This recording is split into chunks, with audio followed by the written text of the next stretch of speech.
If that scene is even slightly familiar to you right now, if night driving has become something you quietly dread, I need you to stay with me for the next 20 minutes. Because what I am about to share with you is not about glasses. It is not about getting older, and it is absolutely not about waiting patiently until some doctor tells you it is time for surgery.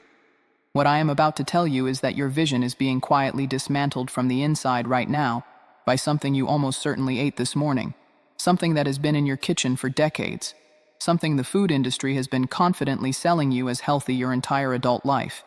And once I show you exactly what it is, and exactly why it does what it does, you will never look at your pantry the same way again. Let me describe what you might be experiencing. How many of these match your daily reality? In the morning, especially in the first 20 minutes after you wake up, your vision has a filmy quality, like someone draped a thin translucent curtain over the whole world. It clears up a little as the day goes on, maybe, but it is never quite as crisp as it used to be. When you are reading a menu, a label at the grocery store, the text on your phone, you have started moving things a little farther away than you used to, or you find yourself drifting toward a lamp, looking for more light without even realizing you are doing it. Colors that used to feel vivid and alive, the deep green of your backyard in summer, the blue of a clear October sky, they look slightly muted now, washed out, like an old photograph left in the sun too long.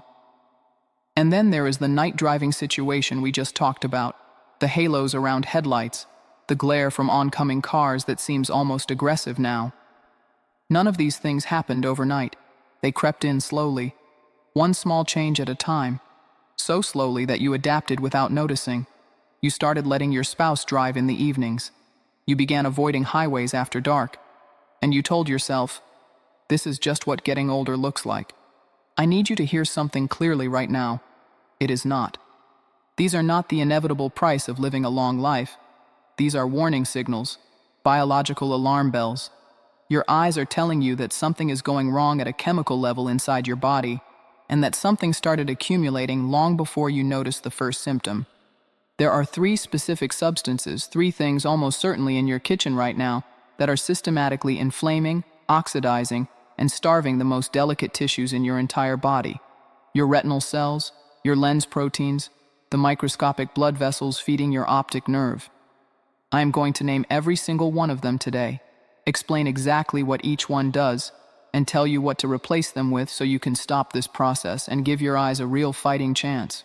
Before we get there, I want to name something you have almost certainly been told. You have been told that what is happening to your eyes is simply aging genetics, and that when it gets bad enough, when the cataracts mature, when the macular degeneration advances far enough, then and only then you take action, usually surgical action. Until that point you monitor. You wait, you adapt. I want you to set that story down. Not because every doctor who told you that was wrong, but because they were giving you the half of the story that fits inside a 15-minute appointment. Today we are going to talk about the other half. My name is Dr. Michael Kent. I am an ophthalmologist and functional medicine specialist with over 2 decades of clinical practice. I spent the first 10 years of my career doing exactly what I was trained to do, diagnosing, monitoring, and when medically necessary, operating on eyes. But a specific pattern kept nagging at me. Patients who did everything right surgically and still came back declining. And I started asking a question that my training had never equipped me to answer. What if the surgery is treating the result and nobody is ever touching the cause? That question changed the entire direction of my practice. If this is your first time on this channel, hit subscribe and the notification bell. What we discuss here is the conversation that should have happened in that exam room but almost never does. Now, before I show you the 3 enemies, I need to tell you something about each one that is going to surprise you. The first one is hiding inside foods actively marketed to people your age as heart-healthy and doctor-recommended foods you probably feel good about eating. The second one is something your last blood test almost certainly showed no problem with whatsoever. Your doctor looked at those numbers and told you everything looks fine. Which is exactly why this one keeps destroying vision in people who genuinely believe they are completely in the clear. And the third one, the one I now consider the most structurally damaging, is almost certainly in the cooking oil on your stovetop right now, in your salad dressing, in your granola bar, in virtually every packaged food in your pantry. 3 enemies, 3 different biological pathways, all 3 burning simultaneously inside your eyes right now. But before I name them, I need to show you the single mechanism that connects all three to your retina. Because once you understand this one process, everything else becomes immediately obvious. The concept is oxidative stress. Picture a brand new bicycle chain just unboxed. Perfectly smooth, perfectly flexible. Every link moving exactly as it should. Now leave that chain outside in the rain for 2 years. No oil, no cover, just exposure. It rusts, link by link. The metal core rods. Some links fuse together, some crack. The whole structure becomes stiff, brittle, and eventually fails. That is oxidative stress, biological rust. And every single cell in your body is exposed to this process every single day. Your body comes equipped with a built-in anti-rust system, a fleet of protective molecules called antioxidants. Think of these as the oil you apply to keep the chain protected. Lutein, zeaxanthin, vitamin C, glutathione. When these are present in abundance, they neutralize oxidative damage before it accumulates. Your cells stay flexible, transparent, functional.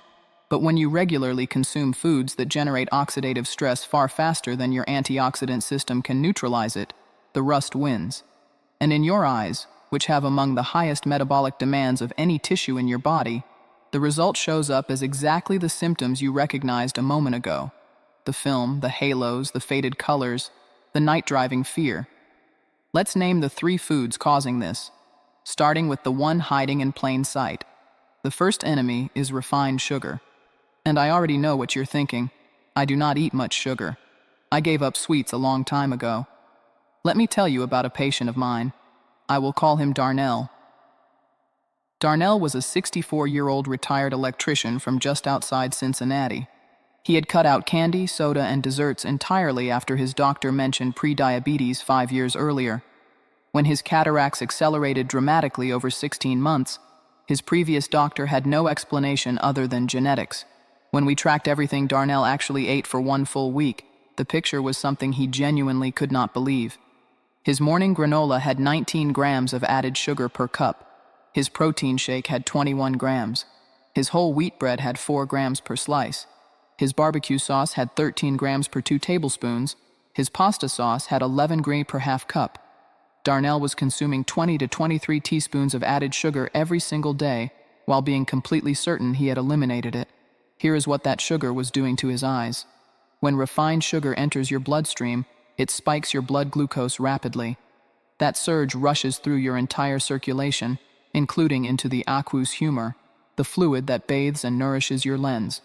Inside that fluid, glucose bonds to the proteins of your lens permanently, irreversibly.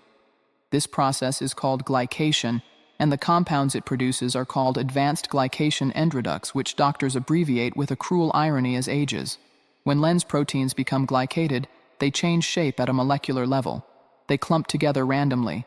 They lose the crystalline organization that makes a healthy lens transparent and start scattering light instead of focusing it.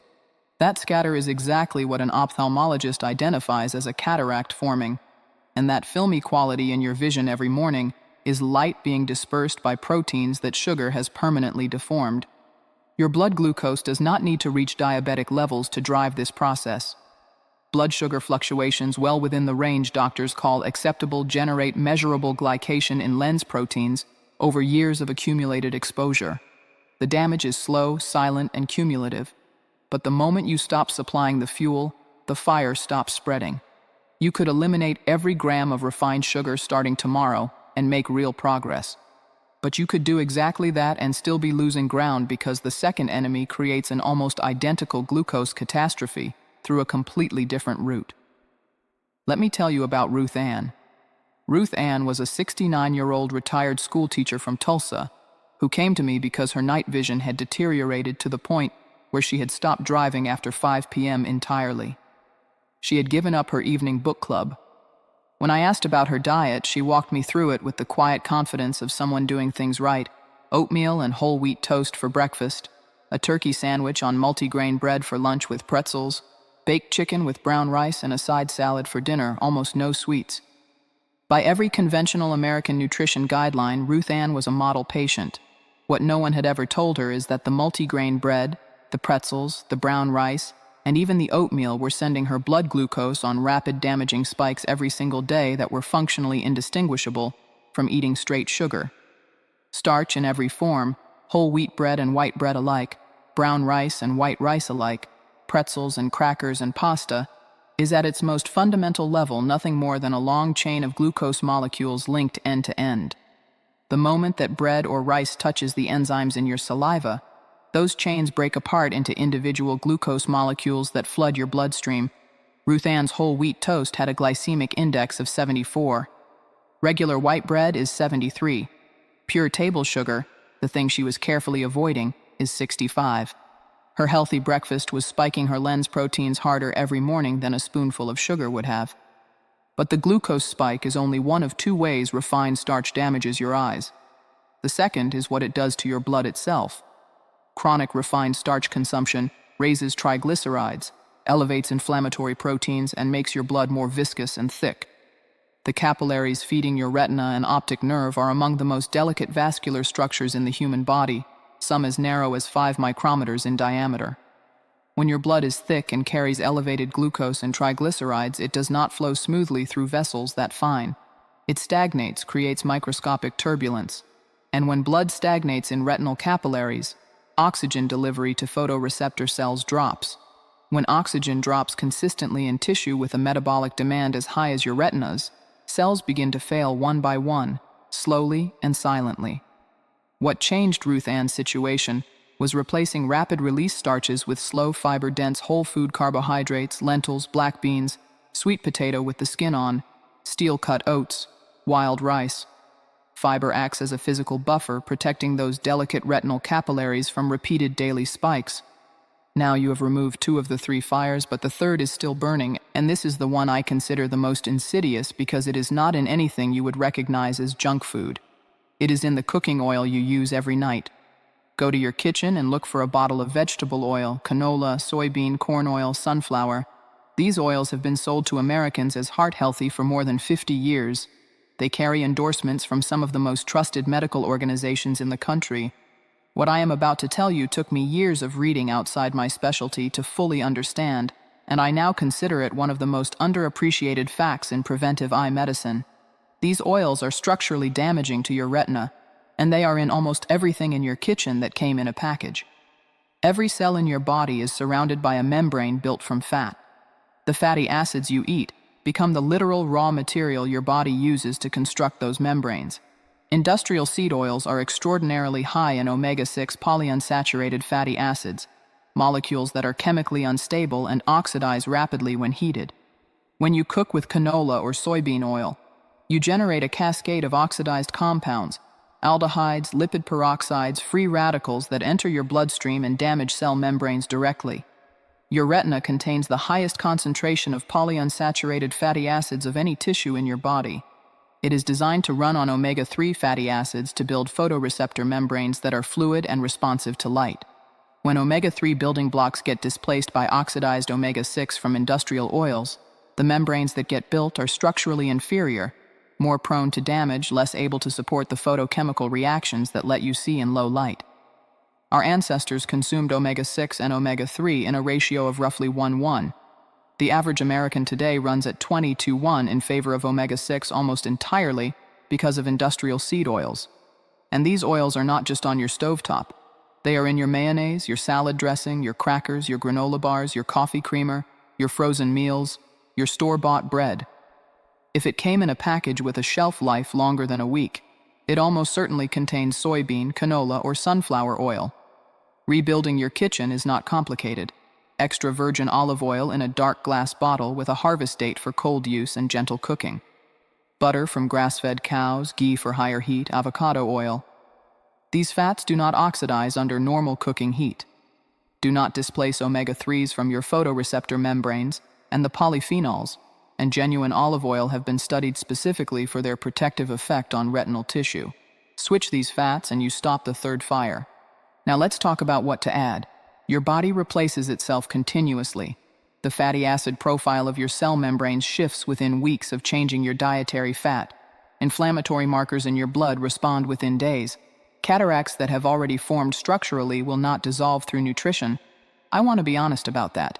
But the rate of progression is almost entirely driven by the ongoing chemical environment inside your eye. Change that environment, and in most patients, progression slows dramatically. Lutein and zeaxanthin are the two pigments your macula deposits specifically to filter blue light and neutralize oxidative stress at the center of your visual field. Your body cannot make them, they must come from food.